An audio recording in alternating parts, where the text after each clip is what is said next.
അടുത്ത വർഷം Indian cricket ടീമിന് മുന്നിലെ പ്രധാന ടൂർണമെന്റ് ICC ചാമ്പ്യൻസ് ട്രോഫിയാണ്.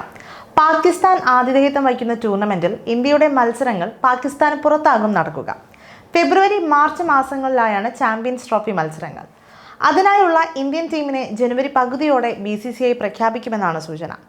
ഡിസംബർ ജനുവരി മാസങ്ങളിലായി നടക്കുന്ന വിജയ് ഹസാരെ ഏകദിന ട്രോഫിയിലെ പ്രകടനങ്ങൾ ചാമ്പ്യൻസ് ട്രോഫിക്കുള്ള ഇന്ത്യൻ ടീം സെലക്ഷനെ സ്വാധീനിക്കുമെന്നാണ് സൂചന.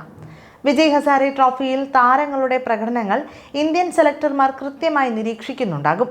അതേസമയം ഇന്ത്യൻ സീനിയർ സ്പിന്നർമാരായ കുൽദീപ് യാദവിന്റെ പരിക്ക് ഏകദിന ടീമിന്റെ സ്പിൻ നിരയിൽ ഒരു ഒഴിവ് സൃഷ്ടിച്ചിട്ടുണ്ട്. ഈ ഒഴിവിലേക്ക് ഒരു താരത്തിന് ചാമ്പ്യൻസ് ട്രോഫി ടീമിലേക്ക് സർപ്രൈസ് വിളി വന്നേക്കുമെന്നാണ് സൂചനകൾ.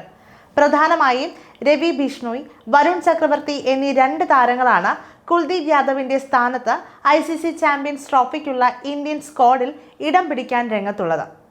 ഈ രണ്ട് പേരിൽ വിജയ് ഹസാരെ ട്രോഫിയിൽ മികച്ച പ്രകടനം കാഴ്ചവെക്കുന്ന ഒരാൾക്ക് ഇന്ത്യൻ ടീമിലേക്ക് വിളി വന്നേക്കും. നിലവിലെ സാഹചര്യത്തിൽ അക്സർ പട്ടേലും വാഷിംഗ്ടൺ സുന്ദറും സ്പിന്നർമാരായി ഇന്ത്യയുടെ ചാമ്പ്യൻസ് ട്രോഫി സ്ക്വാഡിൽ ഏറെക്കുറെ സ്ഥാനം ഉറപ്പിച്ചു കഴിഞ്ഞു. ഇവർക്ക് പുറമെ ഒരു സ്പെഷ്യലിസ്റ്റ് സ്പിന്നറെ കൂടി സ്ക്വാഡിൽ ഉൾപ്പെടുത്താൻ ഇന്ത്യക്ക് പദ്ധതിയുണ്ടെന്ന് PTAയും റിപ്പോർട്ട് ചെയ്തിട്ടുണ്ട്. ഈ വാർത്ത പുറത്തു വന്നതോടെ വരുൺ ചക്രവർത്തിയുടെയും രവി ബിഷ്ണോയിയുടെയും വിജയ് ഹസാരെ ട്രോഫിയിലെ പ്രകടനങ്ങൾക്കായി ആരാധകർ ആകാംക്ഷയോടെ കാത്തിരിക്കുകയാണ്.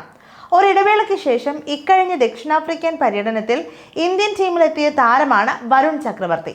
4 മത്സര T20 പരമ്പരയിൽ 12 വിക്കറ്റുകൾ വീഴ്ത്തി ഉജ്ജ്വല പ്രകടനമായിരുന്നു വരുൺ കാഴ്ചവെച്ചതും.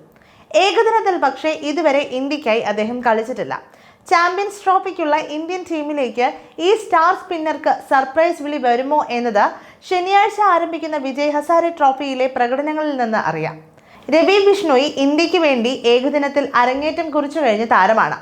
ഒരു ഏകദിന മത്സരത്തിൽ ഇന്ത്യൻ ജേഴ്സി അണിഞ്ഞ ഈ 24-കാരൻ ഒരു വിക്കറ്റും നേടിയിട്ടുണ്ട്. ഇത്തവണത്തെ വിജയ് ഹസാരെ ട്രോഫിയിൽ മിന്നും പ്രകടനം പുറത്തെടുക്കാനായാൽ ചാമ്പ്യൻസ് ട്രോഫി സ്ക്വാഡിൽ ഇടം പിടിക്കാനുള്ള സാധ്യതകൾ വർദ്ധിപ്പിക്കാൻ അദ്ദേഹത്തിനും സാധിക്കും.